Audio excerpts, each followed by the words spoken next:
to grow? Are you ready to grow? Hi, Tommy B here from the Killarney Garden Centre, and this week's video is on colouring up your front door for the winter. I'm going to show you how to plant up a container for your front door, also a hanging basket for your front door and a window box. And the coordination of these three is going to give you maximum colour for the winter.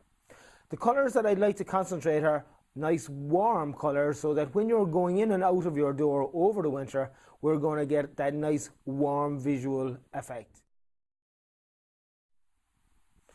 So when choosing a container, one colour that you'll always get away with is a black container. That will go with any colour door. It's a nice colour to blend in with any of our warm winter colours like our reds and our purples here of the cyclamen. So to ensure that the hole in the base of the pot doesn't block, we're going to put in these 20mm chippings into the base of the pot here. Now that will ensure that the compost doesn't block the hole in the bottom, and that will ensure drainage. When you're potting up containers, you have to have drainage, otherwise your plants are going to rot because the water will be stagnant. Right, so the compost that I recommend is container and hanging basket. Why do I recommend this one? Because it's got swell gel in it, which ensures that you only have to water your container half as much. So we'll put in the compost now next into the container. And for winter plants, they actually don't require liquid feeding. What they require is a slow release fertilizer. So I'm going to mix the slow release fertilizer through the compost, and that's the only feeding that you're going to give these plants.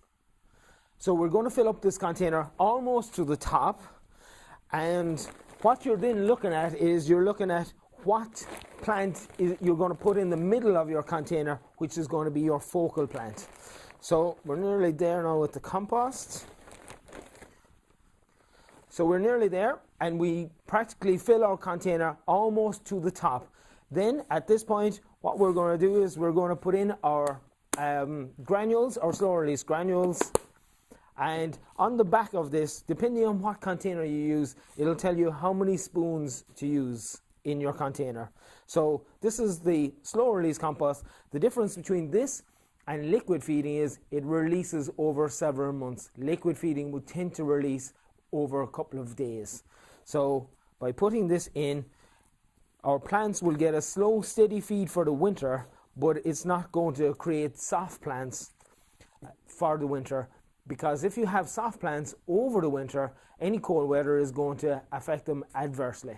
So we just mix in our slow release pellets through there. So at this point we have our container full almost to the top, and we're going to choose our central plant in it.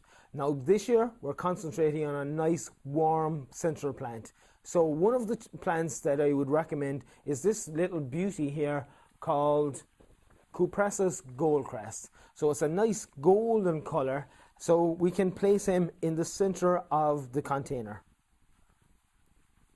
We just plant him in like so. Then we will top up a little bit more with compost. So the idea of using a plant like this is for warm, but also after the winter, what we can do is we can plant this into another container, or we can plant it out into the garden. So around this central plant, we're going to use these beautiful cyclamen. Now these cyclamen are good to last right through the winter once the temperature doesn't go below a -2. If they're nights that it's going to go below a -2, you'd actually have to cover them with horticultural fleece or bring them in for the winter. Now with this purple cyclamen, I'm just going to plant him in here into the container, just like so. The next plant I'm going to use with it is the red cyclamen. So again, these are nice warm colours for the winter. So if we just go around, we can also use a little bit of trailing ivy on the edge of the pot there. So that's just going to fit in there, and we'll continue to put our cyclamen in around our container. So, you know, the front door is the area that you're going to be using on a daily basis, several times probably. So this is going to be a nice kind of welcome home, and also when you're leaving in the morning, that's a nice blast of colour just to wave goodbye to you. So, a few fundamental rules with cyclamen. Number one, don't water over the leaves of the flowers. When I'm watering them, don't use the spray head on the top of the watering can. Just pour the water right in here into the compost, not over the leaves. So that's number one. Number two, you'll see these flowers. When one of them dies off, we're going to go right to the end of the stem and we're going to pinch it off. So that would be taking off the flower when it's dead. This one obviously is alive, but when a flower is dead, we just pinch it off, and that allows all these other little flowers to constantly emerge over the winter. And after that, that's really all you need to do. They're going to be watered probably as little as once a week, and that's the only care that you have for the winter, and that's going to give you a nice splash of warm colour. And the only thing you really have to watch is a little bit of water once a week, and if the temperatures go below -2, then you're going to probably have to bring them in for those couple of nights. Killarney Garden Centre.